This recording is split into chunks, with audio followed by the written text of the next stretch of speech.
Hi everyone, I'm John Gold, and I have a few things to say about a particular subject. I wrote it down, so please bear with me. I was raised Jewish. I had a bar mitzvah. I used to love playing blackjack after Passover dinner with my grandfather.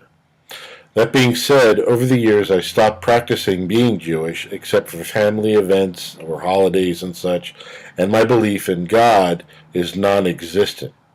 I also think that God and religion should just evolve away from humanity in general. Not all of religion's teachings, because there is some good there. But obviously, over the centuries, there have been so much death and war in the name of God and religion. But if believing in a God or in a higher power gets you through life, more power to you. Just don't force your beliefs on me or murder or oppress anyone in the name of your God and or religion. As an advocate for 9/11 justice, I can tell you that I am all too familiar with anti-Jewish attacks and or accusations against or about me. There used to be entire websites devoted to making me or people like me appear as evil Jews. It still goes on in some circles. Anyway, the purpose of this video is to support Representative Omar and anyone else that speaks out against AIPAC.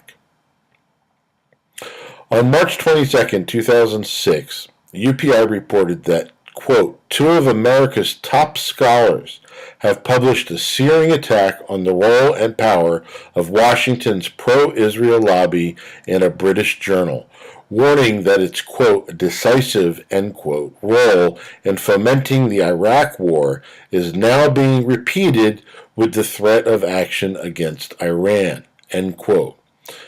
Just so you know, their names are Professor John Mearsheimer of the University of Chicago and Professor Stephen Walt of Harvard's Kennedy School. Back to the article.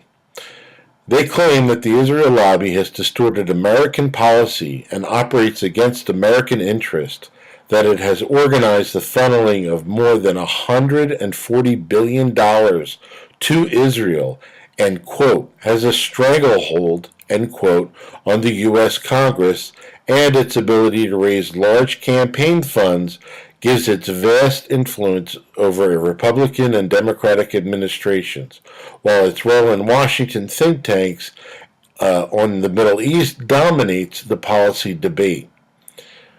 Also from the article, quote, silencing skeptics by organizing blacklists and boycotts or by suggesting that critics are anti-Semites violates the principles of open debate on which democracy depends, end quote. Walt and Mearsheimer write. Now, this is not from the article. I remember they took so much heat for what they said. Since that time, I have posted continuously about AIPAC. I've protested Israel's actions at the Israeli consulate in Philadelphia. I held a sign out in front of the White House that said, quote, Netanyahu said 9/11 was good for Israel on 9/11 and in 2008, end quote.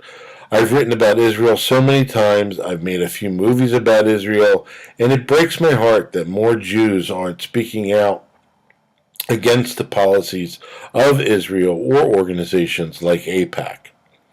As Walt and Mearsheimer said, when you criticize Israel and AIPAC, you often hear that someone is being anti-Semitic. So what is a Semite? According to Google, a Semite is, quote, a member of any of the peoples who speak or spoke a Semitic language, including in particular the Jews and Arabs, end quote.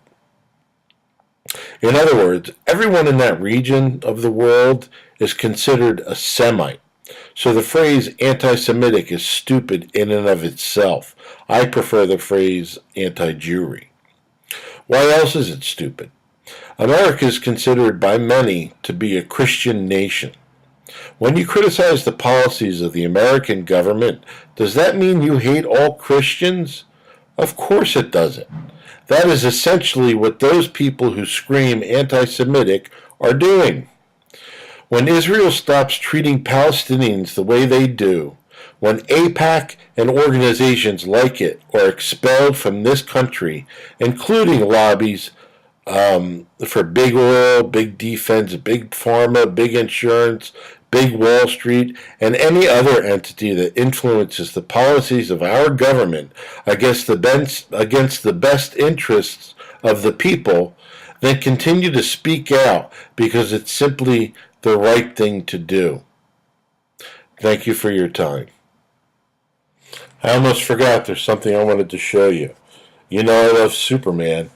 Here's a yarmulke I have with Superman's logo on it. Isn't that cool? Anyway, take care.